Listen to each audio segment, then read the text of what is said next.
So Leute, moin Super Morellos, was geht? Wir gucken uns heute mal ein bisschen Diablo an. Und zwar, ich war noch bei einem Playtest heute und deswegen konnte ich das live nicht mitverfolgen. Aber jetzt können wir es uns ja noch mal angucken. Wir gucken auf 1,5-facher Geschwindigkeit und schauen einfach mal, was in Season 2 denn heute geboten wird. Und ich hoffe, ihr seid zahlreich dabei heute und seid am Start. Und wir gucken dann wirklich mal, also ich bin echt mal gespannt, was in Diablo 4 noch so kommt. Deswegen starten wir direkt rein und laber nicht lange. So, Moment, ich mach mal die Kamera. Ich mach mich mal hier so unten. So unten hinter mich. Nicht ganz so viel Nerven. Okay. Also wir hören auf 5-facher Geschwindigkeit. Ich werde auch alles kommentieren, falls ihr dem Englischen nicht so mächtig seid, dass ihr wisst, was abgeht. Diablo 4 since launch. With a new quest line, events to play as you drive back a vampiric horde, unholy vampiric powers to wield. Ist vielleicht doch ein bisschen zu schnell. Wir machen mal 1,25. New endgame encounters to test your skills. And players will need to harness the enemy's own blood magic against them to end this new evil before it's too late. In Diablo 4, the Season of Blood. In Season 2, the people of Sanctuary have a new danger to face. Invasion by an army of vampires. This shadowy vampire cult has laid claim to large areas of the world and have begun abducting innocent citizens to use in their dark rituals. Everyone's lives are at risk, including your own. In Season 2, players are going to uncover a plot led by a new ancient vampire named Lord Zir, who's awoken recently. Lord Zir is a remnant of a lost age. Lord Zir kommt also, er ist am Start und will uns alle vernichten. Ich bin mal gespannt. Vampire in Diablo finde ich irgendwie nicht so krass. Ich weiß nicht. I don't know. Findet ihr Vampire gut in Diablo? Ich weiß nicht. Before there were humans in Sanctuary, it was inhabited by the firstborn children of Inarius and Lilith, who are known as the Ancients. But because of Inarius' actions, the Ancients had their powers drawn away from them. But some among them were not strictly subject to a true death. Zir and his cohort were banished to sleep for an eternity in the city of the Ancients, but due to the events of Diablo 4, the city began to awake, with dire consequences for the humans living on the surface above. During the events of Season 2, the player is going to contract a vampiric curse, but they're not under Lord Zir's.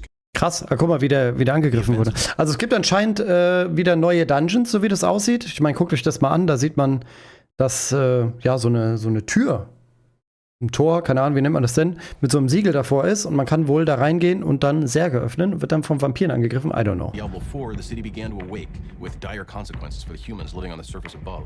During the events of Season 2, the player is going to contract a vampiric curse, but they're not under Lord Zir's control, which gives them a unique opportunity to strike back against the cult and stop Lord Zir's plans. We'll encounter a variety of new characters this season, including a band of vampire hunters, one with a particularly shadowy past. Seek out Zir's army. Kill as many as you can. Eris is a professional vampire hunter. She's crossed and recrossed the wilds of Sanctuary, putting an end to the undead since... Die haben wir schon im Trailer gesehen. Die ist also der NPC, der uns die Quests geben wird, mit denen wir dann ja hoffentlich irgendwas Cooles bekommen. Was ich halt immer kacke finde bei solchen Quests oder neuen Questline in den Seasons ist, du bekommst eine neue Season, du fängst an und dann bekommst du halt irgendwie nichts dafür, außer dass du die Mechanik freigeschaltet hast. Aber ich fände halt so eine neue Questline halt geil, dass sie dir auch irgendwas gibt, womit du was anfangen kannst. Von mir aus auch einfach nur Skins oder sowas oder halt irgendwas, was halt cool ist. Aber naja, es schaltet halt meistens einfach nur die Season-Mechanik frei. Ist ein bisschen mager. Diablo 4. I need to go after the magistrate and you're gonna have to come along. Eris is played by actor Gemma Chan. It's exciting to see more film and television actors lending their talents to the video game world. Gemma brings a wealth of experience to the table from a wide variety of roles. She was a great choice to breathe life into this character of a world-weary but determined vampire hunter with a lot of emotional complexity. That's a bite mark. You're changing, aren't you? No, from the depth of that wound, you should have already. She is strong, she's compassionate towards others, but she's also witnessed a lot of horror in her life, so she's pretty emotionally guarded and stubborn and fixed in her worldview. Oh, you're going to change. I'm sorry, but whatever's preventing your cravings won't last forever. It never does. She realizes that the player character has these vampire traits, which makes him a useful tool, but potentially disposable one. This is madness. Perhaps that's what it takes. Guck mal hier. Moment. She realizes that the player character Madness. has these vampire traits, which makes him a useful tool, but potentially disposable one. Schaut mal, dann haben wir jetzt hier ein rotes Tor und hier ist so ein anderes Teil. Also das sieht aus, als würde man hier rauskommen oder raus können. This is madness. Perhaps that's what it takes. One of the core seasonal mechanics for this season are vampiric powers. Vampiric powers can be acquired by defeating Bloodseekers and minions of Lord Zir in order to acquire potent blood. Also es gibt anscheinend richtig krasse neue Dungeons, weil das sind Dungeons, die habe ich glaube ich noch nicht gesehen. which allows you to unlock or upgrade vampiric powers. When you collect all of these various powers, they have costs, which are going to be detailed as part of the pack system. So armor pieces that you collect during the course of the season are going to have these packs associated with them. There are 3 types of Okay. Okay, jetzt wird's interessant. Okay, also ich kann von diesen Vampirgegnern die Teile sammeln, ja? Pact of Eternity. Was haben wir denn da? Adds Totenkopf, Pact of Eternity to Helm, Chest, Armor. Guck mal, die Items sehen auch irgendwie ein bisschen anders aus, ne? Als wenn die rot. Pants or Boots. Has no effect if the armor piece already has maximum pacts. Ah, hier sieht man das. Guck mal, hier unten kann man das erkennen, wie viele Pacts die da drauf haben. Aber sind das Slots? Was heißt denn Maximum Pacts? 4 oder was? Wahrscheinlich 4. Vielleicht auch 5, aber ich denke mal 4 wird Maximum sein. Okay, also wird man dann hier die Herzen reinmachen können, wahrscheinlich. Und hier die, diese Pacts. And you can use the boons they provide in order to fuel the blood seals for various vampiric powers. You can combine the power of different blood seals in the sanguine circle. Okay. Da kann man die dann Vampiric Powers. Lass mich das mal angucken. Da gibt's, okay, Vampiric Powers ist ein Seasonal. Und da gibt's hier die verschiedenen Vampirics. Spend Potent Blood to upgrade or unlock Powers. Okay, lass uns erstmal angucken. Die werden das ja jetzt erklären. Okay, lass uns mal ein bisschen kurz zurück. Okay, also hier. Vampiric Powers. Sie sagt one of the core seasonal Sachen, das ist schon mal ein guter Start. Vampiric powers can be acquired by defeating blood seekers and minions of Lord Zir in order to acquire potent blood, which allows you to unlock or upgrade vampiric powers. When you collect all of these various powers, they have costs, which are going to be detailed as part of the pack system. So armor pieces that you collect during the course of the season are going to have these packs associated with them. There are 3 types of packs, and you can use the boons they provide in order to fuel the blood seals for various vampiric powers. You can combine the power of different blood seals in the sanguine circle, so long as you have the appropriate combination of packs in order to power them. Okay, also Activation Cost, also es gibt 3 verschiedene Powers. So, und jetzt gibt es diese Activation Cost. Hier steht zum Beispiel 2 mal Kelch. Es gibt, keine Ahnung, Käfig, Kelch und Totenkopf. Und 2 mal Kelch aktiviert das dann. Active 3, okay. Und wenn ich 2 mal Kelch habe, dann wird das hier aktiviert. Was kann das denn? Place into the Sanguine Circle. Lucky Hit. Conjuration, Companion, Minion and Bad Familiar attacks have up to 30% chance to restore 30 primary resources to you and increase your core skill. Okay, das ist ein Companion, Minion and Bad Familiar. Okay, das ist quasi nur für Druide. Restore 30 Primary Resource to you and increase your Core Skill Damage bei 20% für 5 Sekunden. Okay. Aha, okay. Also kriegt man dann maximal 5 solcher Stats. Aber hier steht auch Level 1. Das heißt, man wird die auch leveln können. One thing we've really tried hard to do is to provide powers that enhance every build so that there's no one right way to play when pursuing that vampire fantasy. There's one in particular that I like where as the player dashes, they turn to a cloud of bats, and they'll curse creatures they pass through along the way. As you kill those creatures, you're going to actually steal their souls. When you use certain abilities on your character, all of those souls are unleashed, dealing devastating damage to nearby creatures. There's also an ability called Also, ich glaube, ich muss doch mal ein bisschen langsamer machen. Man tötet die Gegner und dann kann man deren Seelen einsammeln. Und wenn man deren Seelen einsammelt, dann kann man die loslassen und macht dann krasse Attacken. Is to provide powers that enhance every build so that there's no one right way to play when pursuing that vampire fantasy. There's one in particular that I like where as the player dashes, they turn to a cloud of bats. Okay, also es gibt verschiedene Attacken, die man machen kann und das ist eine davon. Gut. Creatures they pass through along the way. As you kill those creatures, you're going to actually steal their souls. When you use certain abilities on your character, all of those souls are unleashed, dealing devastating damage to nearby creatures. Da habt ihr den Spell gesehen? Guck mal, sie macht eine Frostnova und dann kommen da so Skelettmänner raus. Guck mal. Alter. Ist der Sound so okay für euch oder soll ich den Ton ein bisschen lauter machen? Ich kann ein bisschen lauter machen noch. Basic skills, and after you reach a maximum number of stacks, you go into a vampiric blood rage. If you can't get enough of bats, there's even a vampire power that allows you to summon a bat companion. They'll take a bite out of your enemies and have a chance to stun them. Lol, geil. Lord Zir's army is pushing across. Also, zusammengefasst, es gibt die vampirisch, also es gibt neue Dungeons, wo man reingehen kann, da gibt es Vampirgegner. Und diese Vampirgegner, die kloppt man tot und kriegt dann kann diese Kelche und diese Runen da halt sammeln. Und die kann man dann in seine Waffen tun. Und wenn du mehrere Kombinationen in deinen Waffen drin hast, kannst du verschiedene Runen aktivieren für deinen Charakter, der dir halt neue Fähigkeiten gibt. 5 an der Zahl Maximum. Plus theoretisch 3 durch die Herzen. Ich weiß nicht, ob die Herzen drin bleiben, das würde ich gerne wissen. Ich hoffe, dass die Herzen aus Season 1 drin bleiben, weil wenn die immer eine Mechanik hinzufügen, aber in der nächsten Season die Mechanik wieder rausnehmen, dann also hat man halt wenig, was man sich erfahren kann. In an event called the Blood Harvest, which will always be active somewhere on the map, but will change locations in a cyclical way. Okay, also es gibt neue Open-World-Sachen, Blood Harvest. Und hier zum Beispiel in Cat Bardu hat man dann in einem Gebiet was Neues aktiviert. Finde ich cool. Blood Harvests are large-scale open-world events where vampires have overwhelmed an area in the hopes of enslaving the populace, harvesting their blood, and siring more vampires. Players will venture into these areas to rescue prisoners, stop sinister rituals, and hunt for high-value enemies. Of course, they'll be rewarded for their efforts with a variety of new items, as well as the potent blood that fuels their vampiric powers.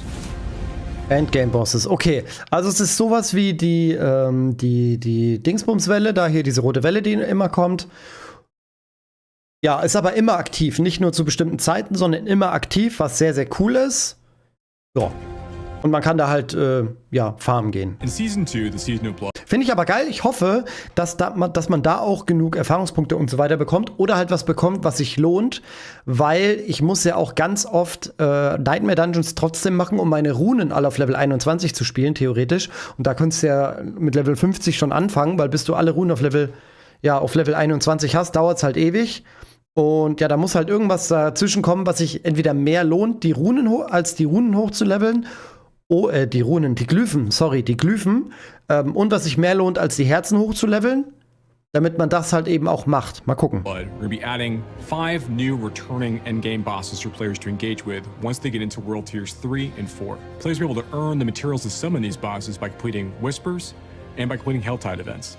We have some new enemies with powerful elemental attacks, giving players more reason to seek out and equip gear that enhances their resistances. What sets these new Enhance their resistances. Jetzt haben sie es schon gesagt, dass sie, moin Stani, was geht, dass sie, Resistances gefixt haben, sorry. game bosses apart is that they offer a new way to farm uniques. So if there's a build-defining unique you're after, you'll be able to target farm specific bosses. In our most challenging Das frage ich mich jetzt mal, wie die das machen. Man kann Uniques gezielt farmen, aber wie? Kann ich dann einfach so ein Menü auswählen? Ich will jetzt diesen Bogen haben und der soll den jetzt droppen oder woher weiß ich, welches Unique bei welchem Boss droppt? boss that we're going to be adding as part of Season 2 is also going to have an opportunity to drop extremely rare unique items that players have been hunting for. Quality of Life Updates. We're also going to be adding some quality of life updates in Season 2. The first of which is we're going to be taking our gem system and making it so when gems drop for the player, you're actually collecting materials. They're going to be stored differently. They're not going to go into your inventory the same way. Ja, aber da war es doch jetzt immer noch im Inventory, oder? Bei den Waffen drin.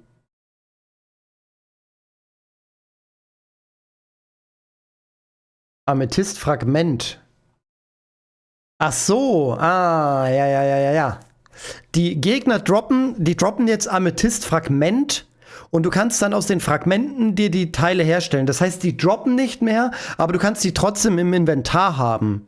Ja, also wenn du die ja ausrüsten willst, dann musst du die ja im Inventar haben, damit du, ja, ihr wisst schon. You're actually collecting materials. They're going to be stored.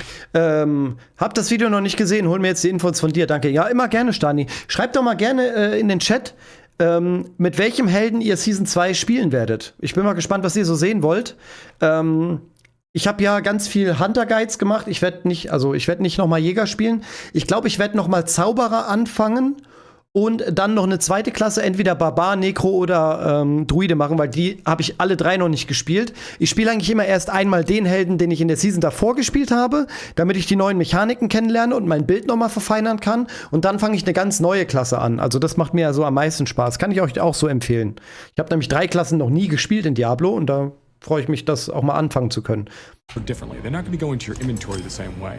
To help alleviate some of the concerns about inventory space that players have talked about before. As long as you finish the prologue, you can now choose to skip the rest of the campaign and dive straight into creating a seasonal character. Ja, okay, das hatten wir aber vorher auch schon, dass man die Kampagne skippen konnte. If you previously unlocked a mount in Diablo 4, it will be immediately available to use when you begin your journey through the Season of Blood. And we've made it so that renown rewards persist through seasons, so that the reward is now account bound. As we do with every Mir fehlt noch Druide und Zauberer, den Rest habe ich auf 100. Ja, krass. Ja, guck mal. Dann können wir doch zusammen den Zauberer anfangen. new season, we'll be adding a new season journey and a new battle pass filled with new, like vampiric-themed cosmetics for them to collect. And we'll also be adding some new town portal cosmetics, both in the free and paid versions of our battle pass in Season 2. Holt ihr euch den Battle Pass? Also klar, man hat den normalen Battle Pass hat man ja sowieso, aber den Free, also den Premium, werde ich mir, glaube ich, nicht kaufen. Weil wenn die jedes Jahr ein Add-on rausbringen wollen, was dann mal locker 20 bis 40 Euro kosten wird, dann kriegen die da schon genug Geld von mir, dann kaufe ich mir nicht noch einen Premium Battle Pass. We'll also be making a number of other changes to the game, updating unique powers and items, reviewing legendary aspects for different classes. We're going to be updating stats like our resistance values across the game, and a number of other balance tweaks to make sure the game is as fun as possible for players. One of the most exciting things for me about working on Seasons is that Sanctuary is a big place and there's a lot going on. The primevals and the angelic forces are still very much in play, but I think players are going to enjoy seeing some more human-scale dramas play out. Diablo 4's second season will be our largest content update yet, but we're only getting started. Along with providing new quest lines, powers, and events each season, we'll continue to improve upon established systems by listening to player feedback to Ja, listening to player feedback, das hätten die mal in der Beta schon machen sollen. make your adventure in Sanctuary the best it can be. We're incredibly excited for you to explore more corners of Sanctuary. So come join us in the hunt. Okay, da sitzen sie, die Larrys. Also, zusammengefasst, was wir jetzt in dem Trailer gesehen haben, da haben sie jetzt ja mehr oder weniger so ziemlich alles gezeigt, aber noch nicht gezeigt. Und jetzt bin ich mal gespannt. Also, wenn das die Core-Inhalte sind, dann, ja, ist schon ein bisschen schwach, würde ich sagen. Wir müssen aber, ein bisschen geduldig sein. Ich weiß, wir Diablo-Spieler, wir heulen da jetzt die ganze Zeit alle rum, weil wir sagen, ey, guck mal, wir wollen, dass das Game jetzt endlich mal Endgame hat und so weiter. Aber es ist halt auch so, dass Season 1 und 2 schon entwickelt wurden, bevor das Spiel rauskam. Das bedeutet, die haben natürlich ein paar Sachen eingebaut, ne, also mit den Edelsteinen, dass man die aufsammeln kann und so weiter. Aber Season 1 und 2 standen quasi schon vorher fest, bevor der Shitstorm über Diablo, über Sanctuario hereingebrochen ist. Und deswegen würde ich sagen, dass eigentlich erst ab Season 3 die guten Seasons losgehen werden. Und Season 3 wird ja dann, guck mal, wir haben jetzt Oktober, November, Dezember. Season 3 wird dann im Januar starten. Und ich glaube, wir werden bis Januar warten müssen, bis die nächste Season reinkracht. Ich glaube, Season 3 wird noch mal ordentlich was hinzufügen. Und ich glaube, dass das Game, es wurde ja auch geleakt, dass also so Dataminer haben herausgefunden, dass das erste Add-on, was wohl rauskommt, das Game so ein bisschen umkrempeln soll. Also, dass auch Core-Mechaniken und so weiter umgeändert werden sollen. Und ja, wenn die das wirklich machen, dann ist es ja auf jeden Fall ziemlich nice. Also, wenn die das Game komplett nochmal umkrempelt und das dann alles neu wird mit dem ersten Add-on, was rauskommt. Ich hoffe, es wird nicht so teuer und ich hoffe, genug Leute haben dann Bock, das Game noch zu spielen. Ich werde es auf jeden Fall spielen, weil mir hat das Hauptspiel auf jeden Fall richtig Bock gemacht. Und ja, ich bin gespannt. Hey guys, how's it going? Long time no see. Welcome to another developer update live stream for Diablo 4. My name is Adam Fletcher. I'm the community director here for Diablo. I'm joined by our wonderful panel here. Some familiar faces, one new face. Feel free to introduce yourselves, you guys. Thanks. I'm Joe Shelley, game director for Diablo 4. I'm Antonio Watson, associate dungeon designer for Diablo 4. And I'm Joe Pipora. I'm the associate game director for Diablo 4's live service.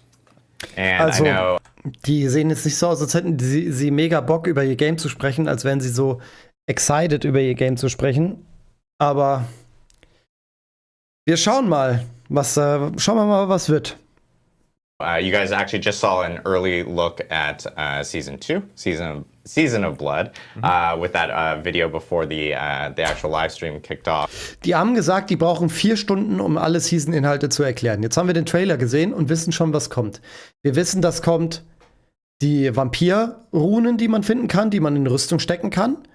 Wir wissen, dass es neue Dungeon gibt und wir wissen, dass es ein neues Event an der Oberfläche gibt. Und wir wissen, dass es 5 Bosse gibt, was auch immer das für Bosse sein werden. Spoilern die jetzt natürlich nicht, finde ich auch gut so, die will ich ja schon selber entdecken.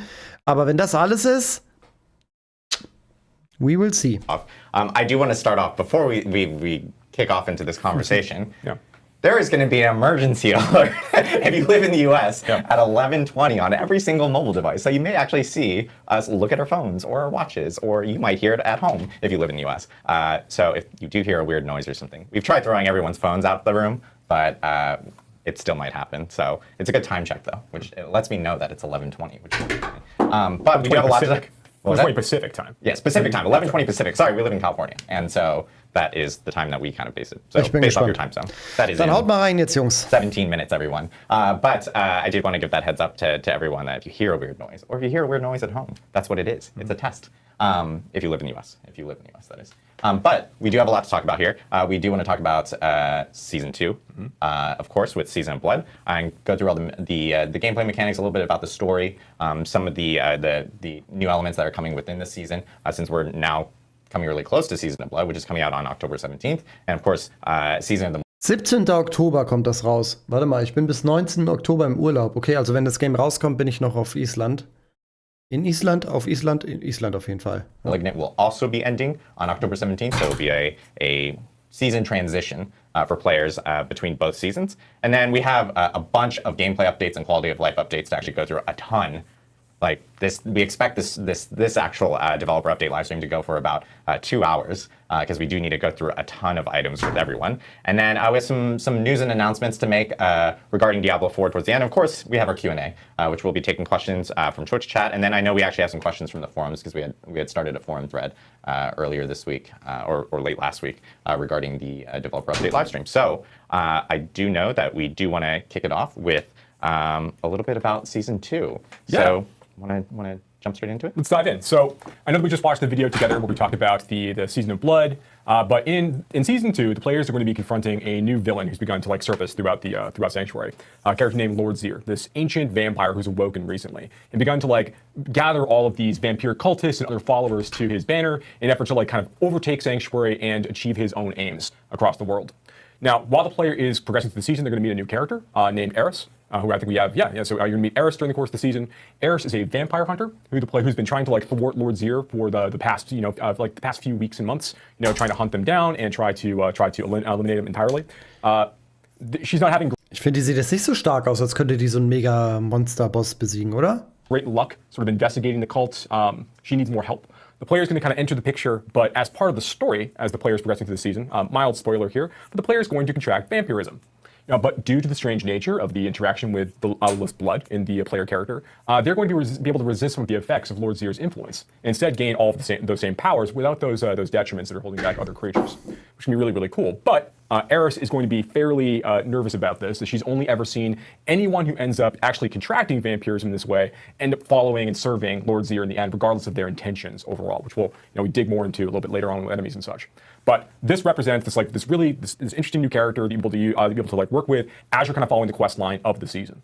So as you're going through these things, you'll be kind of Also meine größte Frage, die ich habe, ist, werden die Herzen aus Season 1 in der Season 2 immer noch drin sein? Das ist meine größte Frage. Und welche Endgame-Inhalte hat man ab Level 70 aufwärts noch? Ich finde, das Game ist vollkommen okay, von Level 1 bis Level 70, aber ab Level 70 ist es wack. Das macht keinen Spaß mehr. Also es macht schon Spaß, aber es fühlt sich irgendwie sinnlos an, weil es gibt keine Herausforderung mehr. Und was ich besser finden würde, ist, dass wenn du pro Level, welches du aufsteigst, die Gegenstände, die du finden kannst, besser werden. Das war bei Diablo 3 ja auch so, weil ich finde es irgendwie kacke, dass du ab Level 50 spielst du auf Qual 4. Hey, vorhin Laxasia geschafft. Ja, GZ, mega. Sehr cool. Daumen hoch. Genau, also ich fände es halt besser, wenn man die Items, die man findet, wenn die an das Level angepasst sind. Weil wenn du dann irgendwann von Level 85 auf Level 86 bist, dann kannst du ab da ja wieder bessere Items finden. Und nicht ab Level 50 schon die besten Items finden, die du dann nie wieder oder die du halt mit Level 70 oder so anziehst und ansonsten findest du nie wieder ein besseres Item. Das macht halt das ganze Spiel kaputt. kind of going across all of the world. And I know, Antonio, we talked about how, or rather we had talked before about how there are a number of dungeons we added with the season, and you kind of go into some of those part of the quest line. Yeah, so we have new dungeons that are part of the quest line. You can explore crypts. There's a really cool dungeon at the end when you are going to confront Zier for the final battle. And in addition to that, throughout the story, you will be revisiting some old places that are a bit different now that Zier's minions have come and taken over. Yeah. So I've seen, I think we're seeing some of the dungeon stuff here. Yep. So the new dungeons in the quest line are pretty cool, particularly that finale that you called out, like when you're going to sort of get a chance to. Ich finde auch, wenn so Figuren in so Diablo oder sowas in so Dungeons reingehen, da werden die immer so wegteleportiert. Warum macht man nicht eine kleine Animation, dass die Person wirklich da so reinklettert und dann halt verschwindet? Warum müssen die immer so davor stehen und dann lösen die sich auf? So diese eine Animation, die kann man doch noch einbauen, oder? Dass die Person einfach da reinläuft. Ist das so schwer? Das fände ich irgendwie cooler. Once you track down Lord Zier with errors and you get a chance to really confront him in his lair, you know, those are some pretty epic moments that we don't want to actually show on stream just now. Spoilers. Yeah, no spoilers for all that stuff just yet, but definitely a lot of things to look forward to. So players going to meet other characters as well as they're progressing through the season. You know, there are other allies they kind of are going to meet. They're going to learn more about Lord Zier's plans overall, what his real intentions are for Sanctuary as all of this is going on. So that's kind of like the high level of what's happening in the world. Basically, Lord Zier and his army of vampiric cultists are trying to take everything over, and that manifests in a bunch of different ways throughout the season. But I think the first thing I really want to talk about, or the next thing I want to talk about, are the mechanics, like what you're going to be doing during the season to kind of gain power and such. So we talk about the fantasy of the season is the player is basically becoming part vampire during the course of the season of blood. And part of that comes down to making sure that we have cool vampiric powers for players to collect and use. Ab jetzt sind wir dabei, Leute. Jetzt werden die coolen Vampiric Powers erklärt. Guck mal, da haben wir jetzt schon mehrere. Okay, also wenn man auf Character geht, dann hat man da die verschiedenen Stash-Tabs. Also das sind die hier, ne? Das sind deine Waffen, das sind deine Tränke, das sind deine Materialien, das sind deine, wahrscheinlich die Aspekte oder so. Ja, die Aspekte müssten das noch sein. Jetzt haben wir hier verschiedene Vampiric Powers. Es gibt 4 Stück und man muss die halt immer aktivieren, indem man die Teile hier da drin hat. Und das sind die Vampiric Powers, die man haben kann. Und die haben auch verschiedene Farben. Weil, guck mal, hier haben wir so graue, hier haben wir lilane und hier haben wir goldene. Weil die zum Beispiel hier sind lila, der ist gold und der ist grau. Aber es sieht nicht so aus, als könnte man nur eine bestimmte Anzahl von denen da reinmachen. Sondern wahrscheinlich sind die goldenen seltener oder die seltensten. Ja, wobei, können vielleicht auch lila am seltensten sein. Ja, okay, ich würde jetzt gerne wissen, was die so können. So, spend potent blood to upgrade or unlock powers. Ah, vielleicht sind das auch dieselben Powers, nur manche sind höher gelevelt. What we see here is our vampiric power user interface. When struck, you have 10% chance to fear nearby enemies and slow them by 80% for 2 seconds. You are guaranteed to overpower enemies who are feared. Aha, Terror. Okay. It's the way players are going to be able to collect a lot of powers as they're progressing through the season, and then slot them into the circular UI above. So throughout the season, players are going to be able to acquire up to 22 vampiric powers as they play. Welches Diablo war das Beste? Ich fand alle gut. Mein erstes Diablo war Diablo 1. Das habe ich gespielt, da war ich 8. Dann habe ich Diablo 2 ewig gespielt. Also rauf und runter, samt Add-ons, aber bei Diablo 1 auch die Add-ons. Ich fand Diablo 1 hat für mich die meisten Kindheitserinnerungen. Das habe ich gespielt wie ein Verrückter. Das war mein einziges Computerspiel, was ich hatte. Diablo 2, ja, habe ich auch ewig gespielt, war halt richtig krass. Dann kam ja ganz lange gar nichts. Dann kam Diablo 3. Diablo 3 habe ich auch gesuchtet wie ein Blöder. Und ja, ich fand alle drei cool. Ich habe alle 3 gemocht. Und Diablo 4 habe ich ja auch jetzt gesuchtet wie ein Blöder. Also ich finde auch Diablo 4 gut. Es muss halt jetzt nur weiter was kommen, damit ich Bock habe, das immer wieder zu spielen. Weil ich habe jetzt auch vor einem Monat oder vor 2 Monaten aufgehört, das Game zu spielen. Und ich würde es halt gern weiterspielen, aber dafür brauche ich halt irgendwas, was ich spielen kann. And these are designed such that they are, unlike in Season 1 where with Wellington Hearts, we had a lot of very class-specific hearts baked in. We tried to make sure that the vampiric powers that players collect in Season 2 are all class-agnostic in nature, so that there's just more combinations and things for players to select from. Okay, was haben wir denn hier so? Vampiric Power Blood Boil. When you overpower an enemy, you spawn 3 volatile blood drops. Collecting a volatile blood drop causes it to explode, dealing 400 physical damage around you. Every 45 seconds, your next skill is guaranteed to overpower. Okay, lucky hit. Up to 50% chance to inflict vampiric curse on enemies. Afflicted enemies have 15% chance to spread it to other enemies. Vampiric curse stores souls deal 200% increased damage. Okay, das klingt ja schon mal geil. Das wäre was für meinen Blitzzauberer, ne? Diese 50%. Fände ich schon mal geil. Place into the sanguine circle. When you evade, you turn into a cloud of bats, becoming unstoppable for 3 seconds. Enemies along your path takes 66 bis 98% physical damage and are inflicted with vampiric curse. Auch cool. Aber es kostet, okay, die kosten halt hier auch 6 Punkte, die Dinger. Auf Level 1. Wahrscheinlich gibt es schwache und es gibt wahrscheinlich auch starke. Aber die sind ja schon mal krass. And play with as they're thinking about their build. And yeah, so we have a few of these shown up right here. They come with a few different varieties in terms of the level of power of them, and each of them have a pack cost. Well, I will talk about it a little bit more in just a moment. But you see these pack costs listed at the bottom. Players need to acquire a certain armor pieces that have these packs associated with them in order to fuel these. Again, which I'll talk about a little more in a minute. Why don't we actually see if we take a look at maybe a couple of these powers themselves real fast. Yeah, so here's one. So players can have a vampire power they get as they're progressing through the season, where their evade allows them to turn to like a cloud of bats, and it also makes them unstoppable for a few seconds after they use it at the same time. And it's a way for the cloud of bats. Das finde ich halt krass. Guck mal hier, der macht eine Nova, eine Frostnova, und dann kommen da irgendwelche Eisskelette raus. Also makes them unstoppable for a few seconds after they use it at the same time. And it's a way for the player to deliver a new effect that you can get throughout the season, which is called Vampiric Curse. So when you see that red effect above the a lot. Diese Kürbisse die rote Kürbisse über deren Kopf ist dieser Curse. Vampiric Curse, das ist ein neuer Debuff. The creatures that the player is fighting, they're under the effects of Vampiric Curse. And if you kill them while that effect is active on those creatures, you get to steal their souls and bind them to you for a short period of time, up to 8 of them at a time. And then when you choose to use a defensive ability on your character, you unleash all of these souls. As you can see here, these missiles, like these spirit missiles that fly out and hit lots of different creatures as you're playing through. So it kind of gives you this opportunity as you're going through packs and dungeons or elsewhere. Okay, also wenn ich diese Kürbisgegner töte, dann kann ich die sammeln. Wenn ich eine defensive Attacke mache, dann unleashe ich irgendeinen Spell, der dann halt richtig krass ist. To kind of stack these up and use them to quickly burn down groups or elites that you might have to come across as you're playing. There's other cool things you'll get, like there's abilities for based on other companion skill uses and other things where you can we have this where the bats will come down and attack your enemies. And then many other powers. We talked about there was an overpower power we showed before. There's another one here that is more focused on channeling skills. Yeah, here it is. So when you start using channeling skills, it will drop this pool of blood. Die Attacke sieht so blöd aus. Eieiei. Was ich nicht verstehe, es gibt dass es kein PTR gibt. Da sind die Probleme doch schon wieder vorprogrammiert. Ja, finde ich auch irgendwie blöd, Stani. Ich fände PTRs schon gut. Mich stören PTRs, also mich persönlich stören PTRs, weil ich jemand bin, der immer direkt schon das Neueste spielen will. Aber ich habe nicht so Bock, das auf dem PTR zu spielen, sondern ich will dann schon das Richtige spielen. Aber wenn das dann schon draußen ist, finde ich, also wenn ich es hätte schon vorher spielen können, finde ich es irgendwie blöd, wenn ich es dann noch mal spielen muss, weißt du?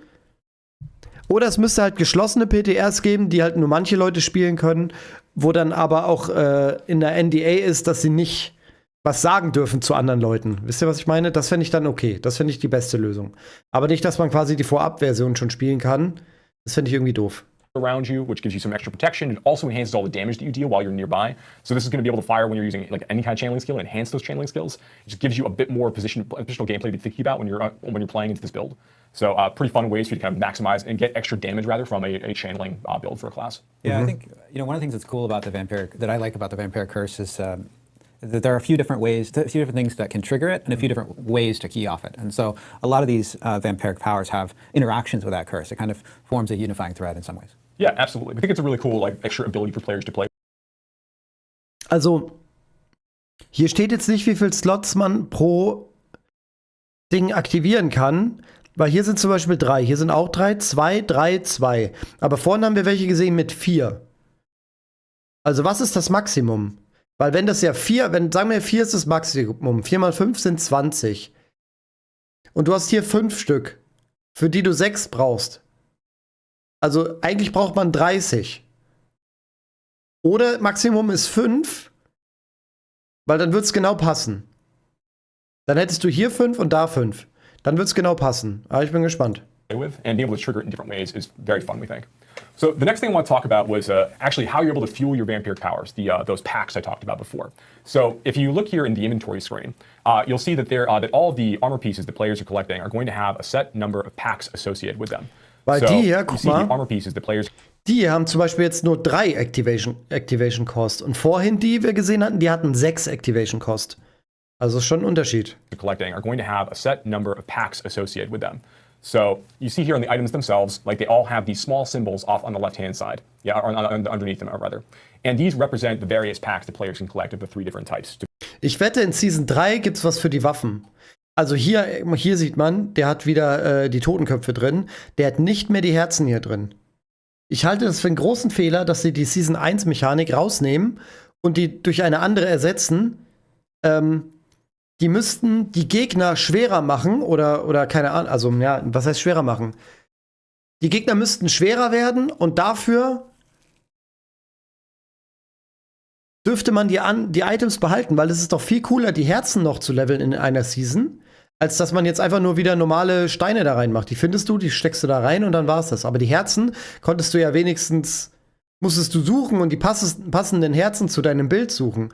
Und ich fänd's ja auch witzig, wenn es einfach richtig verrückte Builds am Ende gibt, weil du 600 Attacken miteinander vermischst. Lieber hauen die dann einfach ein Balance-Patch raus. Aber lass doch die Leute Spaß haben und die geilsten Builds suchen und krass OP werden. Macht einfach die Gegner hinten raus unendlich stark, sodass, wenn du einen krassen Bild gefunden hast, mit dem spielst, mit dem du halt dann irgendwann trotzdem auf deine Grenzen stößt. To fuel all the vampire powers. Also ist doch das Geilste in dem Spiel, immer weiter zu spielen, bis du irgendwann sowas von ultra krass stark bist, dass du so denkst, what the fuck, ich bin so imbar. Lass doch die Leute imbar sein, lass doch die Leute richtig abgehen. Und mach halt einfach die Gegner stärker. Collect, because ultimately you want to gather all your vampiric powers, you want to level them all up to level 3 to make them as strong as you can get them, and then you want to make sure that you can fuel all of those vampiric powers so you can have all 5 slotted that you really care about. And to do that, you need to make sure that you've got the right kinds of armor pieces available. You know, the packs are only going to appear in armor, they don't appear in jewelry or on weapons, just on armor pieces. But and I should say, every armor piece that drops during the course of the Season of Blood will always have packs associated with them as well. So you're not like, looking for items that are going to have. It's not rare in that way. And as a player progresses through the season, they're going to also gain these new items they're able to collect from completing various content types. We'll talk a little bit more about in a minute.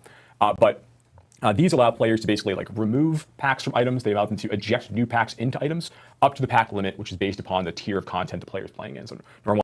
Aha, je höher die Tiers sind, in denen du spielst, also wenn du wahrscheinlich Heilige hast, dann kannst du wahrscheinlich nur 3 Dinger reinmachen.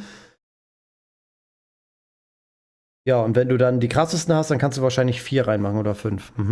Ones have 3, and Sacred have 4, and then on 5 as you go into Ancestral. So as you're also 5 in Ancestral, okay. Progressing through, you can get more of these packs, and you have a lot more control over your ultimate pack loadout on your items as you collect more and more of these consumables that you can use to kind of modify and okay, das heißt 5 ist der höchste Slot. Dann kannst du am Ende die 6er Fähigkeiten aktivieren. Wenn du in jedem deiner Ausrüstungsdinger 5 Teile drin hast, dann kannst du am Ende alle aktivieren. Update your items. So we're really excited about this. Great ways to get these are going and completing other, like I mentioned, Blood Harvest in the video. We'll talk a little bit more about in a minute. But killing Blood Seekers is a way to get these in a really good way. So there's lots of ways to kind of grab these. Pacts granted. 4. Ja, aber da sind doch nur. Ach nee, okay. Ah, man kann das dann hinzufügen und der würde dann einmal das andere hinzufügen. Okay.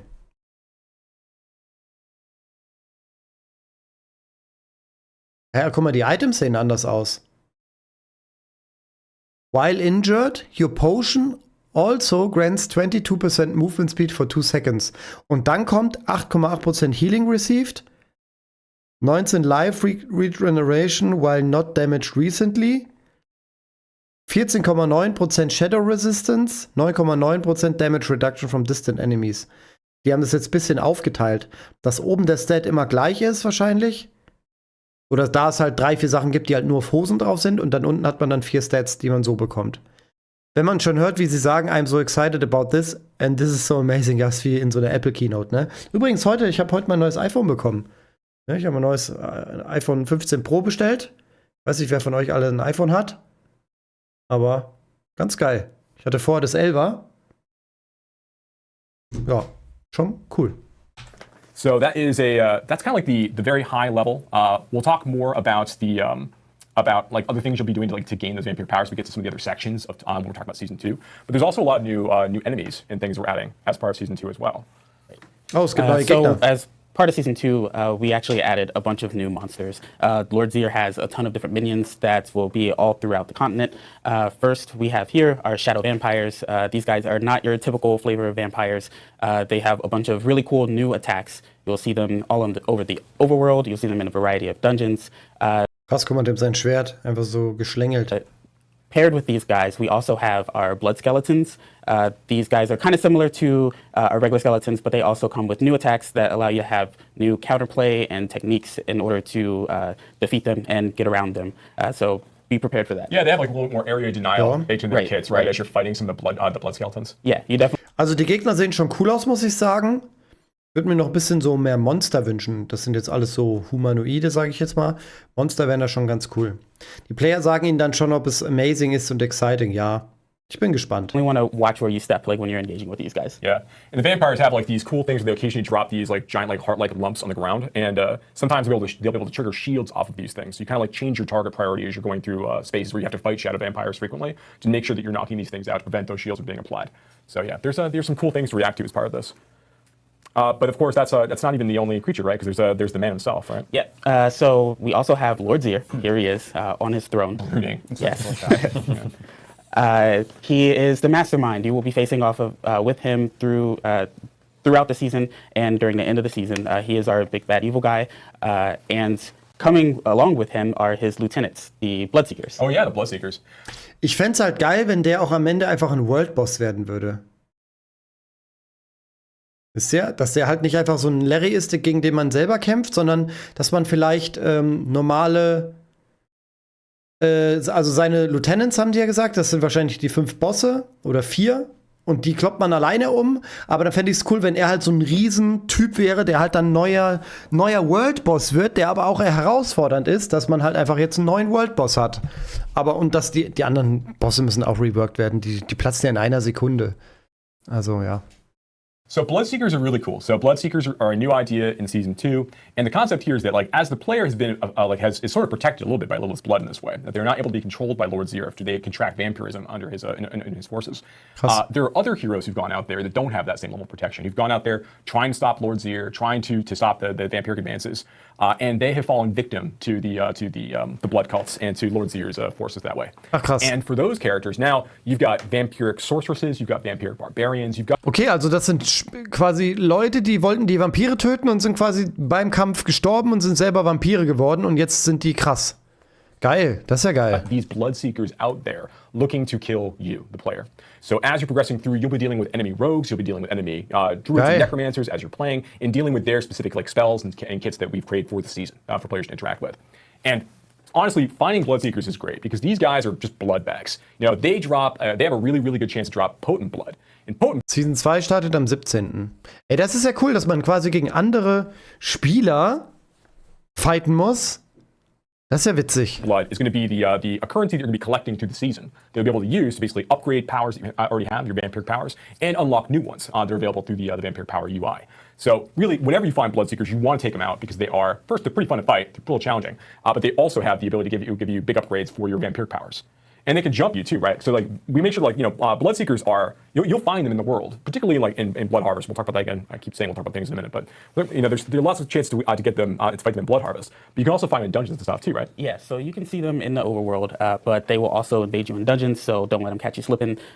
They will be all over, finding you when you least expect it. Yeah. So you just, as you're passing through a dungeon, you will have a Ja, das habe ich ja die ganze Zeit gesagt, weil der Butcher ist ja eigentlich schon geil, wenn der kommt, weil dann hast du so einen Fight. Manchmal stirbt man, wenn man Hardcore spielt, ist man vielleicht ein bisschen frustriert oder so, aber ich fand das immer ein sehr krasses Challenge-Gefühl und ich würde mir mehr solche Events wünschen, die halt während dem Spielen aufploppen können, die ich aber nicht erfarmen kann, wo ich mich dann einfach freue, wenn ich einfach das Spiel spiele und irgendwas passiert, wo ich denke, geil, jetzt passiert was Krasses. Vielleicht kommt eine riesen Horde von Gegnern oder es kommen ein ganzer Dungeon mit Goblins voll oder keine Ahnung, jetzt kommen diese Hunter, die mich auf einmal fertig machen wollen und wenn ich die halt wirklich schaffe, dann bin ich halt froh und krieg halt geilen Loot oder krieg halt irgendwas, was ich sonst nicht bekommen würde.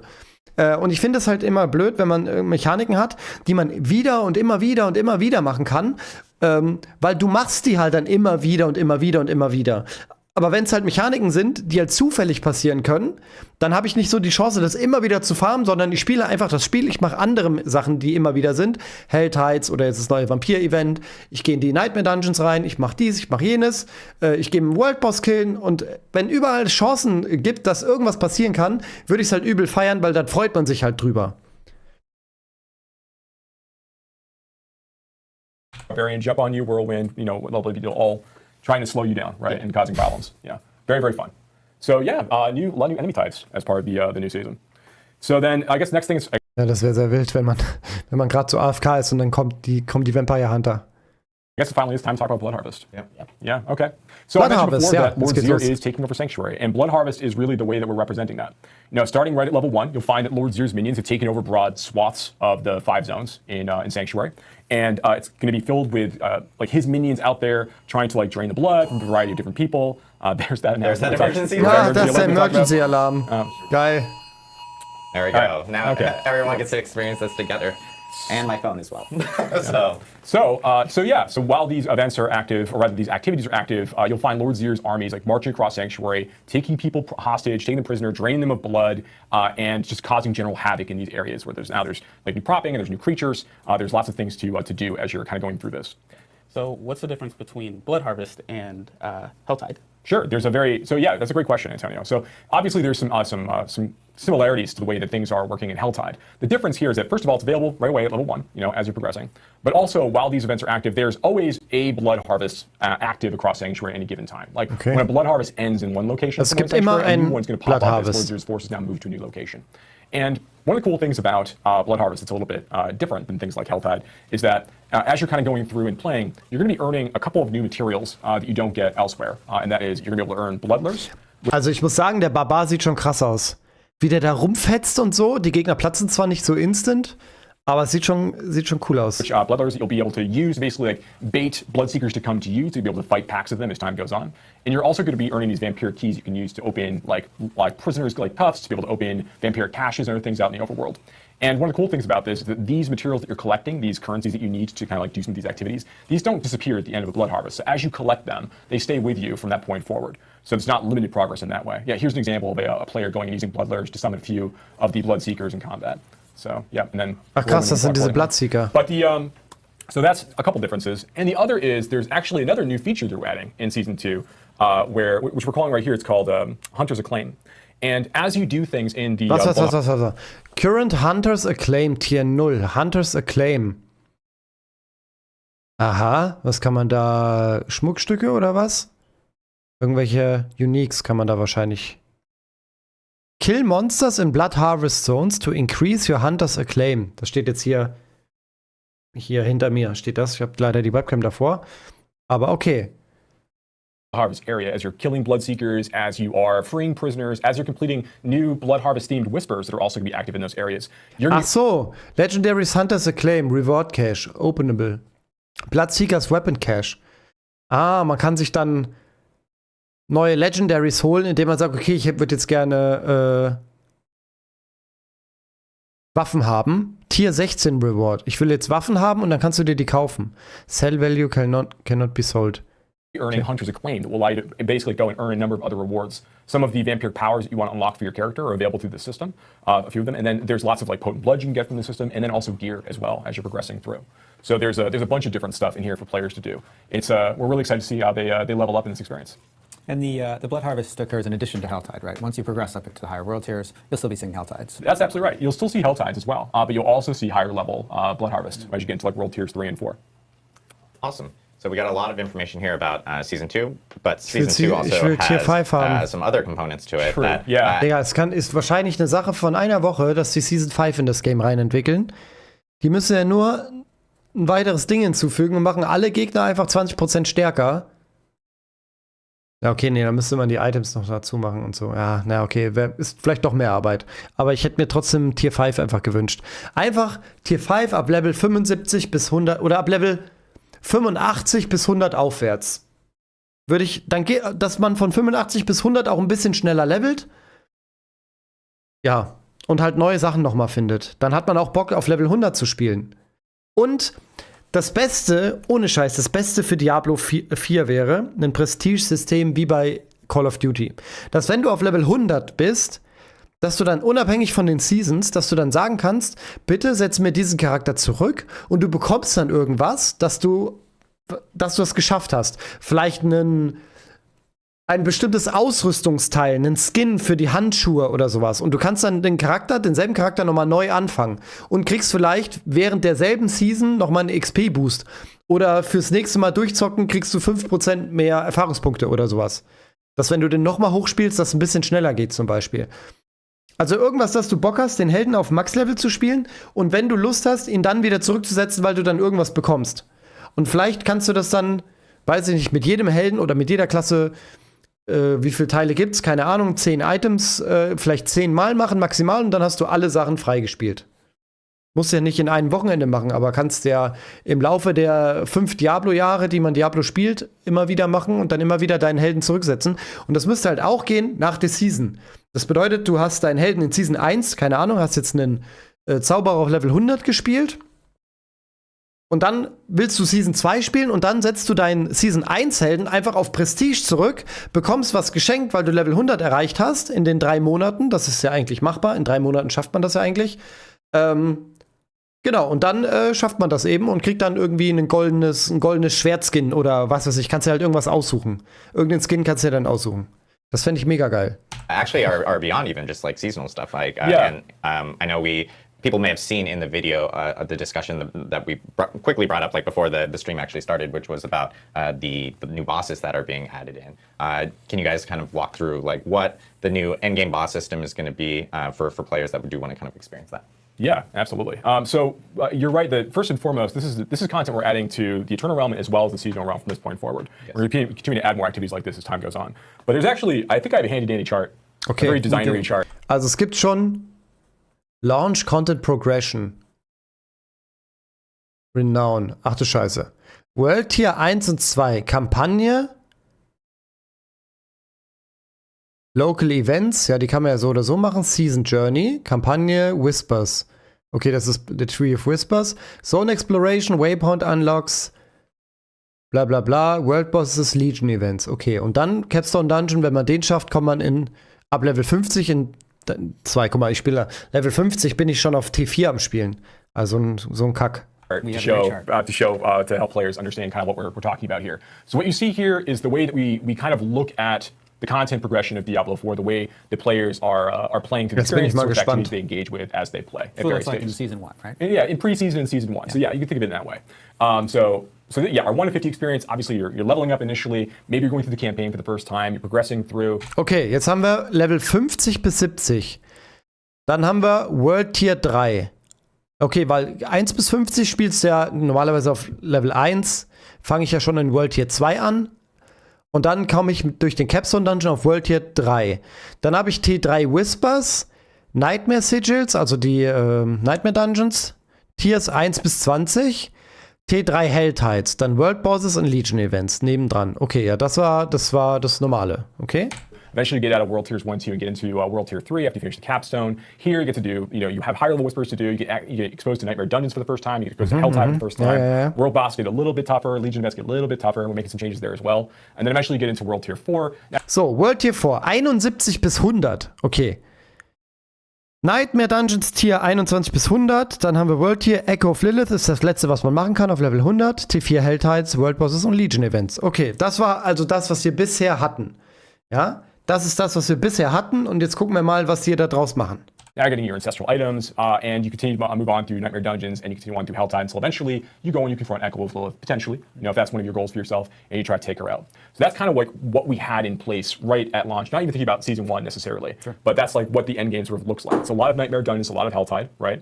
And we've heard a lot of feedback from players, and also from our experiences playing the game, that players are looking for more milestones, they're looking for more goals, they're looking for more like things to farm, ways to make their characters. Now we prevent the death pulses from.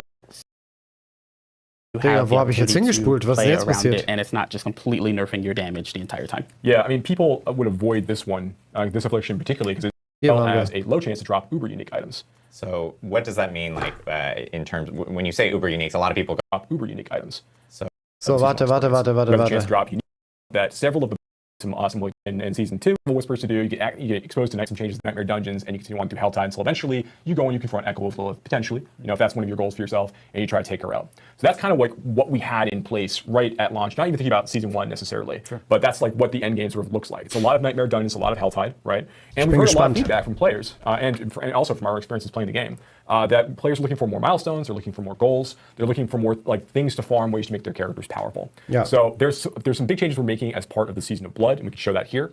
So now when the player Okay, was haben wir denn jetzt? Bla bla bla, Caps und dann Season Journey. Dann gehst du in World Tier 3, bla bla bla. Dann hast du hier Echoes of Varshan. Ah, das ist immer noch drin. Varshan heißt er hier. Grigor the Galvanic Saint. Helltide. Aha. Whispers.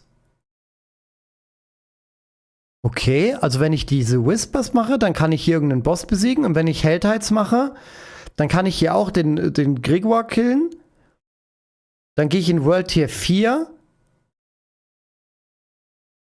Und dann gibt es einen Nightmare Dungeon Boss, The Beast in the Eyes, Echoes of Varshan, Helltide, Grigor, blablabla. Wenn ich den auf T4, also wenn ich den und den besiege, dann kann ich Duriel, King of Maggots, killen. Und der ist dann der Endboss. Und hier World Bosses und Legion Events, dann kommt man zu Lord Seer. Das finde ich geil, Leute. Also wirklich. Das finde ich krass, weil so hast du Bock, alles mal zu spielen, damit du machst die Whispers, um Echo von Varshan zu besiegen, du machst die Nightmare Dungeons, um dieses Beast im Eis zu besiegen, du machst die alle, um dann um Duriel nochmal umzukloppen, und dann, wenn du alles gemacht hast und dann vielleicht Level 100 bist, dann kannst du Echo of Lilith machen. Das finde ich ja mega. player gets into World Tier 3, there's 2 new bosses for them, with 1 returning boss for them to go and engage with. The first is Echo of Varshan, our good boy Varshan that everybody loves, is going to be back in Season 2 for players to be able to hunt down in order to kill, to get various craft materials they can use to summon other bosses later, but also specifically to get uniques that only drop from Varshan. So every one of the bosses that we add as part of the Season of Blood is going to have their own distinct loot list associated with them, with unique items, and there are some cosmetic rewards as well, we'll be able to talk about in a little bit. So that's a reason why you're going to want to go hunt each of these down. Now, on this board here, you can see that I kind of like connect the dots in terms of where these things come from. So if you want to go hunt Varshan, you need to go complete Whispers. There's chances for you to find like malignant creatures as you're completing Whispers in the overworld. They have rare chances to occur. And you'll also be able to get these new malignant body parts you need from completing Whisper bounty turn-ins. So when you go and you get your cash reward at the end of a Whisper run, there's a chance for you to have one of the pieces that you need to summon Varshan, reconstitute him. Because in the Season of Blood, there are new layers that have been added around the world.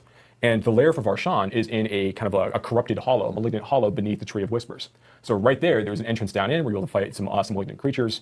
No malignant hearts dropping, but malignant creatures certainly down there. And at the end of that small dungeon, you're able to go and basically throw these materials into this new brazier that we. Der hat gesagt, es droppen keine Malignant Hearts in diesen Dungeons, wo man diesen Varshan beschwören kann. Ich weiß jetzt nicht, ob das heißt, dass es gar keine Malignant Hearts mehr gibt. Das fände ich ein bisschen blöd. Added to be able to summon Varshan back from the dead to fight him for the special loot that he has. Now, one of the new creatures that we're adding is this the Galvanic Saint, which we'll show off some of the new art for some of these characters in just a moment. But this is a new like very lightning-themed boss that players will be able to go and engage with as they complete Helltide content. They will learn Infernal Steel from opening various caches and use this as a way, as part of a new layer, to go and summon the Galvanic Saint and deal with his lightning-themed attacks. And that's actually something that might be worth pointing out. While we're not talking about the elemental resistance changes until next week when Adam comes back with Charles and they talk about all the class changes and itemization updates that are happening as part of the season, it's worth pointing out that several of the bosses in this chain have they are very elementally themed in terms of their attacks. So you should be looking for like lightning resist explicitly if you're trying to farm Grigor. And you'll be looking for cold resist to find it from the Beast device later. So we'll talk about that in just a moment. So okay, so that's World Tier 3. This is a way for you to get some of those build-defining uniques you might need to kind of progress to the Sacred Tier, give you those extra rewards as you go. So now we're talking about World Tier 4 for a second. So you've got into World Tier 4. Echo of Varshan is now still available for you to fight in World Tier 4, where he drops ancestral versions of those same unique items. And the Galvanic Saint is also available for players to fight to get ancestral versions of those unique items. So those are still there. Additionally, when you kill Varshan and when you kill the Galvanic Saint in World Tier 4, they drop summoning components that you need in order to summon Duriel, King of Maggots, who is a new level 100 boss that we're adding as part of the seasonal experience, who has a chance to drop. Das hätte ich halt anders gemacht. Ich hätte gemacht, dass du die beiden zum Beispiel in World Tier 3 tötest und die anderen und dann die beiden töten musst in World Tier 4, dass du dahin kommst, weil die hast du ja in World Tier 3, kannst du die ja schon töten, aber die anderen nicht. Wisst ihr, was ich meine? Und hier musst du aber die trotzdem nochmal töten, um dann World Tier 4 zu kommen. Also ich hätte dann das Beast in the Eyes und Lord Seer, die beiden genommen, dass man Duriel bekommt, weil dann kannst du die auf World Tier 3 machen, kannst die Sachen bekommen und dann, wenn du in World Tier 4 gehst, musst du die anderen beiden noch machen. Ist ein bisschen komisch. Irgendwie sieht es aus, als müsste man die zweimal machen. Unique items as well as a low chance to drop uber unique items. So what does that mean, like, in terms, when you say uber uniques, a lot of people go like, oh, low chance, there's already a low chance. So what does that mean for a player for uber uniques now with this new system? That's a great question. You will absolutely know people that have uber uniques after this goes live. And there's a way for you to farm them specifically from going after Duriel, right? It is still not every time you kill Duriel, you're going to get an uber unique item. They're still very rare relative to other item types. But it's not like it was in the past. Like, you're going to see people in your clan that have uber uniques. You're going to know people that have uber uniques. You have a way to hunt for these, right, in this world. So that's a really, really big push as part of the. Also Uber-Uniques sollen wohl jetzt farmbar sein. Das finde ich ja schon mal eine coole Sache, dass man die bekommen kann, dass man die wirklich gezielt farmen kann. Ob das zu lange braucht, werden wir sehen. Ob wir dann, aber naja, bis Level 100 hat man ja Zeit. Ja, ich finde es halt ein bisschen kacke in Diablo. Ab Level 100, also Level 100 ist immer Ende, ja. Sobald du Level 100 geworden bist, also in der Sekunde in Diablo 4, wo ich Level 100 bin, höre ich auf, diesen Charakter zu spielen, weil ich keine Lust habe, das Spiel zu spielen, Monster zu killen und also du bekommst halt nichts dafür dann weiter, weil du kriegst keine Paragon-Punkte mehr, du kriegst keine Stats mehr, du kriegst gar nichts mehr, du findest ja auch keine Items mehr und so weiter. Deswegen würde ich mir eigentlich ein Paragon-System wünschen, was nach Level 100 noch mir weiter Experience-Punkte gibt, dass wenn ich mir noch irgendwie Items zusammenfarme, weil ich Echo von Lilith noch mal killen will, dass ich dann wenigstens trotzdem irgendwas bekomme. Oder dass meine Erfahrungspunkte übergehen in Gold und ich krieg quasi viel, viel mehr Gold, sobald ich Level 100 bin, als Ausgleich dafür, dass ich keine Erfahrungspunkte mehr bekomme. Das fände ich auch in Ordnung. Yeah, the new seasonal program. Now, there are the two other bosses that I didn't talk about too much. The first is the Beast in Ice. So the Beast in Ice is a new boss you can go and summon after you start completing nightmare dungeons higher than tier 30. So tier 31 plus nightmare dungeons, 85-ish monsters and so on from there. As you fight and complete these nightmare dungeons, there's chances for the components that you need to drop at the end of the nightmare dungeon you'll be able to use to make a new special nightmare dungeon key that explicitly brings you to the Beast in Ice's lair. So that is the way that you're able to summon forth the Beast in Ice and fight them in combat to get their. Okay, also beim Tree of Whispers kannst du Sachen sammeln, die dann einen Dungeon beschwören, der unter dem Tree of Whispers ist, wo dann Warshan drin ist, den kannst du killen. In Helltides kannst du Sachen sammeln, wo dann sich ein Dungeon öffnet mit diesem Galvanic-Typ, der Elektrosachen macht. Und wenn du Nightmare Dungeons ab Level 30 oder 31 und höher, kannst du dann auch Sachen sammeln, wo du das Beast von Ice, einen extra Nightmare Dungeon öffnen kannst, wo dann das Vieh drin ist. Special loot. And they've got some really, really potent items as well.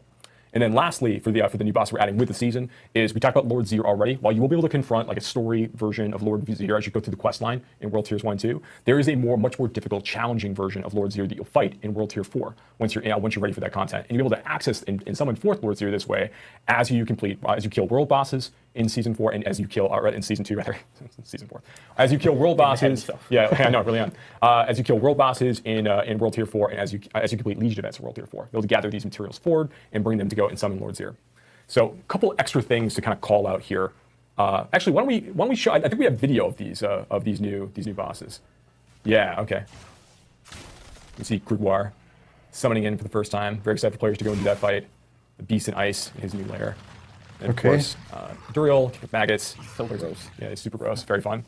So yeah, these three we still have Lord Seer. We don't want to. Finde ich wack, dass die Bosse jetzt schon zeigen, ganz ehrlich. Darf ich das nicht selber erfahren? Darf ich nicht das erste Mal da reingehen und dann sagen, okay, boah, was ist das wohl für ein Eismonster? Ich weiß, dass es ein Eismonster ist, aber jetzt haben die mir ja schon alles gezeigt. Finde ich ein bisschen wack. Bin ich ganz ehrlich. Finde ich kacke, dass die haben das komplett alles schon gespoilert. To show off the boss fight just yet, but you'll get a chance to go and obviously fight a version of him in the quest line and a much more difficult version of him later.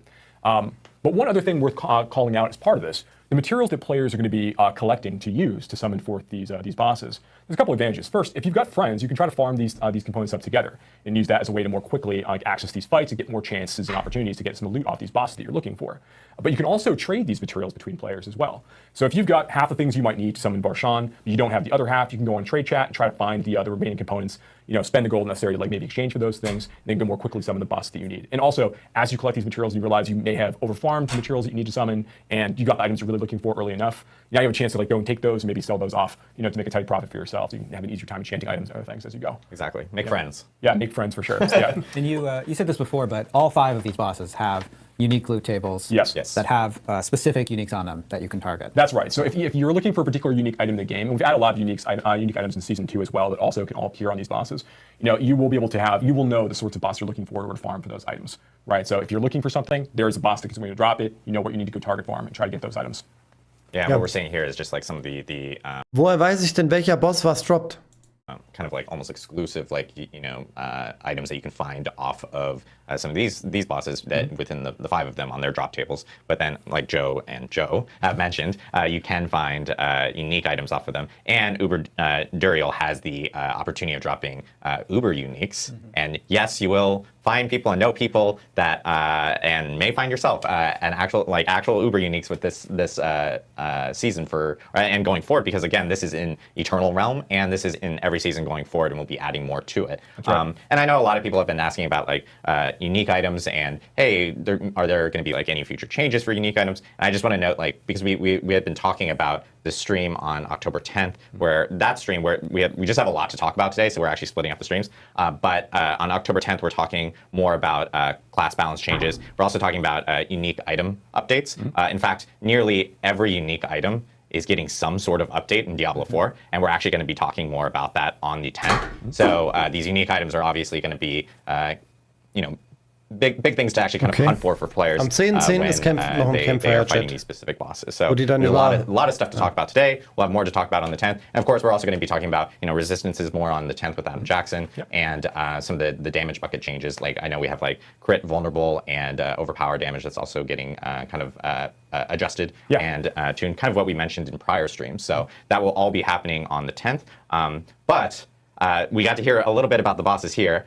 Now we do want to talk about some of the gameplay updates and some changes that are coming to Diablo 4, which is a huge list that we actually do have.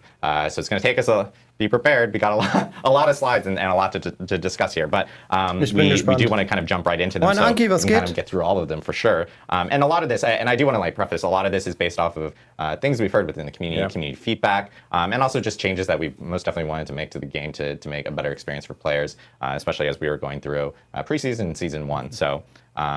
Joe, do you want to kick us off? Yeah, and so we can see, I'm going to talk about Scroll. Also am 10.10. reden die über die ganzen Item-Changes und sowas, was mit den Uniques gemacht wird. Aber heute geht es erstmal um andere Sachen. Gut. Gucken wir mal hier. Escape here. I just wanted to mention we're seeing some of the images of some of the mount and some of those item art. Oh, yeah. Those are also new cosmetics that are exclusive to you can get from farming. That's correct. Those, yes, these are exclusively bosses. dropped from the various bosses that we're talking about in Season 2. Yeah. On Eternal and Seasonal. And these, when we say eternal and seasonal, we mean that these are going to persist. Persist beyond Season 2. That's correct. Yeah, these bosses aren't going to go away at the end of the season. We want to add more things for players to do once they get into these World Tier 3 and 4 content tiers. There's more updates we want to make to existing content types. We'll talk about some of those things today. Yeah. But there's a lot more planned. This is sort of like the first step in like creating more interesting activities for players as they get into World Tier 4, especially as they're thinking about level 100, especially. Make sure there's more fun things for players to do and engage in. More for an endgame. Yeah. All right, let's talk about Scrolls Escape. It's been a little while coming, but Scrolls Escape will now be consumed automatically if you disconnect while you're in combat. Because this is a consumable item, we feel pretty good about the case where people are, disconnecting on purpose. You're still going to consume that item, so we feel pretty good about this change. And it always sucks to die to a disconnect in hardcore. Yeah. Never fun. Incenses, which are the party-wide version of elixirs, of course, will now grant a bonus to experience, and they will persist through death, so it'll be more useful. Now, this is a big one. We have a bunch of different experience changes that we're going to go over here. You're going to see a few different references to different experience changes. One of the things, and if you're playing Season 1, you'll notice that we did make some adjustments to experience in Season 1 as well. That's sort of, all this is sort of coming like a bonus thing. Later, blah, blah, blah. Some there to be more, all our players who invest time in the season. And of course, along the way, you're going to be having a lot more cool stuff to do with all of the boss ladder stuff. Yeah, that's right. Yeah, these are good changes. I'm very excited about this. So, as I said, we'll talk more about other changes to experience as we go through this. But moving on for the moment, when you skip the campaign to jump into the world, as many players do at the start of a season, you're going to have more waypoints that start unlocked.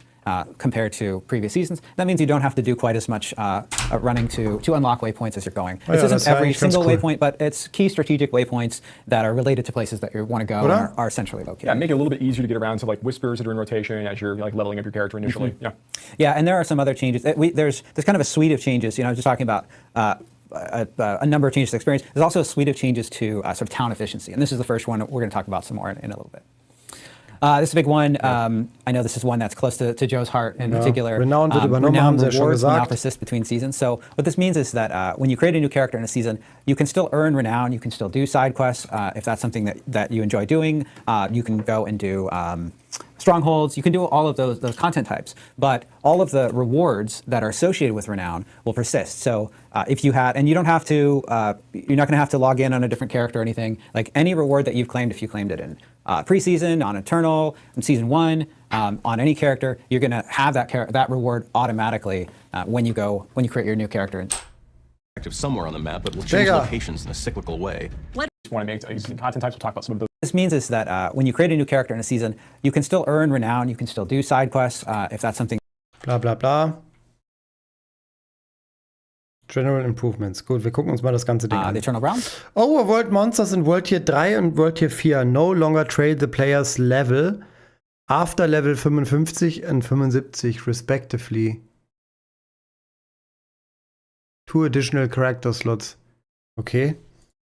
And so we've added 2 additional character slots to make sure that you have plenty of space for more characters. Yeah, and one thing I do want to note is like when characters are migrating from Season 1 to Eternal Realm, we actually have all that information. Process of reaching that goal and getting to the end of the season journey feel like an achievable goal for all our. There's kind of a suite of changes. I was just talking about. Okay, wir müssen uns doch anhören. Weil das wäre ja irgendwie, also, wenn die Gegner deinem Level nicht mehr folgen. Warte mal, wo haben sie es denn hier? Hier. Hallo, bitte. Goal of needing to completely fill out their renown in order to play optimally for the season. Yeah. I think it's gonna be really, really healthy and good for the experience. I'm really excited for players to be able to just be able to carry these things over with their characters. Now, you're not going to need to log in like you did last time. We made changes in the past. Now, after you've claimed. For. I know that this is in preseason it worked this way, and we ran into some challenges with the game not feeling like you were getting upgrades that really felt powerful, and players rightly called that out. Like, look, I want to get powerful new items, and then I want to smash monsters. Yeah, and you want to feel more powerful. That's a really core part of the loop. So this change makes these monsters on par with your level. And this is based on reviewing Season 1, but it's coupled with some other changes that. Make sure that that he does feel meaningful and powerful, and not just feeling like, oh, I'm just sort of playing catch up. Yeah, we'll talk about that a little bit more later on. Okay. All right. And of course, at the end of Season 1, your Season 1 character is going to migrate to the Eternal Realm, and so we've added 2 additional character slots to make sure that you have plenty of space for more characters. Yeah, and one thing I do want to note is like when characters are migrating from Season 1 to Eternal Realm, we actually have all that information that's going to be posted immediately after this live stream. We have a huge blog that will be essentially talking about everything related to Season 2, and so all the details about how that actually happens, how that works, will be in that blog. It works very similar to like if you play Diablo 2 Resurrected, you'll know exactly how that works, and it's very similar to that. But all that information will be on the blog afterwards. Yeah, we'll go into detail about what happens to their items and how they carry over. Yes. Yeah, lots of great info there. Okay, so next I think we have towns. Yeah, towns and vendors. Yeah. So a couple things we've changed here to make towns a little more efficient, and that's like really a focus of ours as we kind of move forward. First up, the occultist is now set up by the Tree of Whispers. So when you go back and you turn in your whispers, there are additional functions you can perform right there without having to like fly off to Kivshad or anywhere else to go do other work. So that's schon mal sehr nice for gut. the loop. We've gone through, we've added stashes much more liberally throughout Sanctuary. This is the first of those changes. So any small town with a waypoint attached to it, it's going to have a stash near it as well now. There's just more options to drop things off or pick things up as you're out there playing, either while you're leveling up a character from 1 to 50 and you just are finding things you want to drop off, or as you are playing in the end game, you're finishing whispers and things nearby. More opportunities to get to a stash. And then, additionally, we've added stashes to near a lot of different vendors in capital cities. I think we have a video for this in just a moment, but we'll get to that in just a second, I think. But yeah, we've added more stashes all over the place. And then, of course, purveyors of curiosities. These lovable rogues, really tuck themselves away in a distant corner of a lot of the capital cities throughout Sanctuary. We've we're bringing them closer to the waypoints. We're reacclimating them to society, reintroducing them to the world, and just making sure that they're a lot easier to reach, as you can see here for Kyovashad, like the Purvey of Curiosity is now like right in the tavern. So it's just a lot easier to go and spend your obols as you're accruing them, and so it's harder for you to forget that you have obols, for example. You'll get more gear as you're playing. The Purveyor has become more social. Yeah, become more willing to integrate with the rest of the people in town. Yeah. It's like he realized his shady dealings aren't actually going to get punished by anyone, so he just might as well do them out in the open. Yeah, the law is a rough construct in many ways in Sanctuary, so in this way that they're back in the good graces. And I know, like, because we've heard from players, like, hey, spending time, they spend a lot of time in town, obviously, like, if they're going to be at the blacksmith or at the das ist schon alles coole Sachen, aber ich brauche jetzt mal was Geiles. Purveyor or the occultist or anything. Oder? Also da muss jetzt mal irgendwas kommen. Make that a little bit more efficient. Ja. Especially if Wo man they're sagt, oh, going geil. between different areas or different towns, they can now find stashes everywhere, and a lot of it was, Ich glaube, ich skill nochmal, thanks to also feedback from players on that. Yeah, absolutely. All right, cool. So I think that's about it for towns and vendors. There's plenty more stuff to talk about. Yes. Want to talk about mounts? Yes, we should talk about mounts. This was something that we talked about before. This is something that In the game. For no Yes. reason. Mounts. So, mounts are now less likely to get stuck or slowed down unexpectedly. Improved mounts automatically jumping over travels. Okay. Base mounts movement speed increased by 14%. Top speed remains unchanged. Das ist doch gar nichts, was sie gerade vorstellen. Ja, es muss irgendwie noch mal irgendwas hier kommen.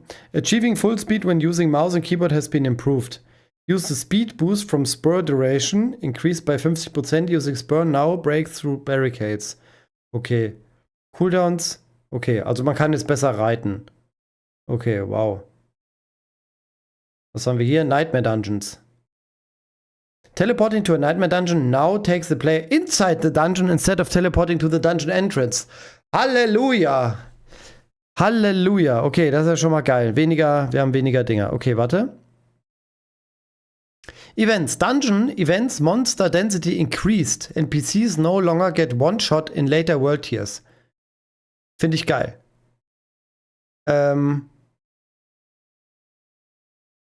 Also mehr Monster in den Dungeon Events. Traps. Overall Readability has been improved. CC overall has been greatly reduced. Nochmal, okay? In general, like your CC time will be decreased. Yeah. So if I get stunned by a vampire knight, I'm gonna spend less time CC'd. Right, waiting, yeah. right. Less time CC'd and less time going back and restarting the Nightmare Dungeon because you died. Right. Yeah. And this is really valuable with increased density, of course, because there are more monsters on screen. Exactly. Yeah, there's a pretty extensive amount of changes coming for CC. So when players get a chance to check out the patch notes and everything, they'll see the full run through of all the changes that are coming out for CC. Yeah, very cool. All right. Instant What else we replay got? quality footage. Yeah, I know. I do love this. I footage. can't get enough of it. Yep. Ja, sieht schon geil aus. What those are. Habe ich schon wieder Bock. And also, our Paragon glyph experience has been increased. Man kriegt mehr this sort of falls in line Glyphen-Erfahrung. with like the 40% faster leveling to 100. You also will get your Paragon glyph leveled a bit faster, so that as you are leveling up, your Paragon man ist schnell auf scales Level 100, effectively okay. with it, and you can feel more Was powerful haben wir noch? faster. That's it, though, right? Oh no. Nightmare Dungeon no. Afflictions.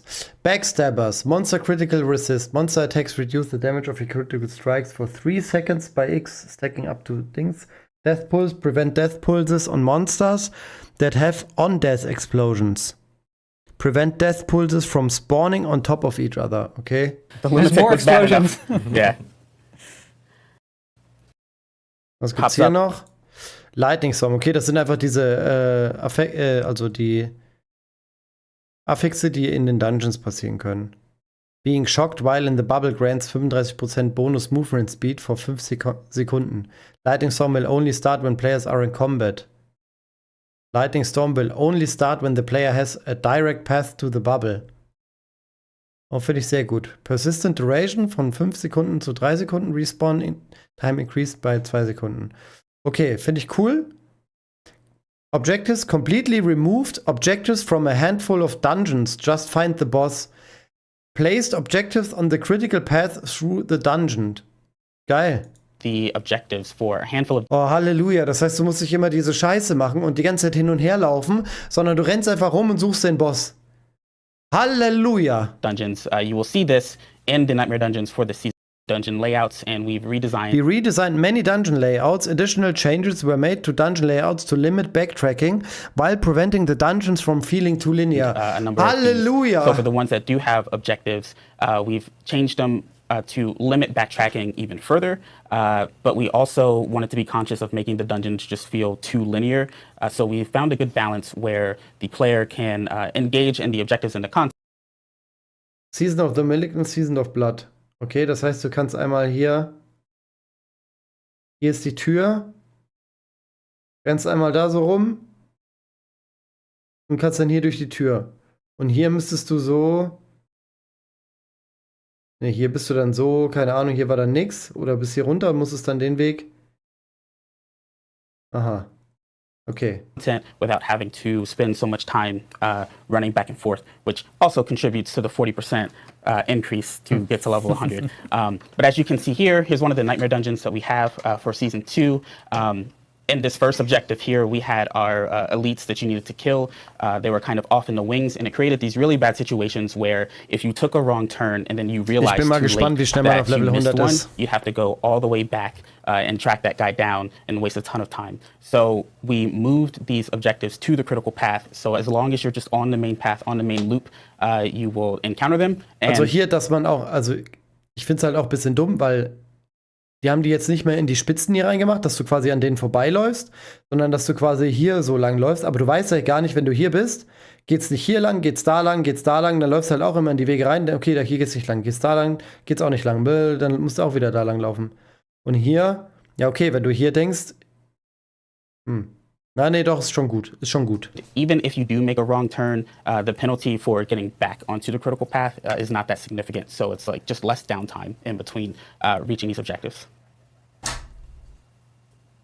All right. Next, we have a bunch of updates to world events. Yeah, world events and Legion events. Thanks. Yes. Let's talk about that. Let's bring it up. Hold the slide. Okay, World und Legion Events. There it is. Yes. So yeah, what we really World want. Events. Time between events reduced from 30 Minuten zu 25. Warning timer increased von 5 zu 10 Minuten. Fixed an issue where the Legion event pin would not display at the edge of the player's minimaps if the Whisper was active for the Legion event. Okay, also wir haben mehr Legion Events.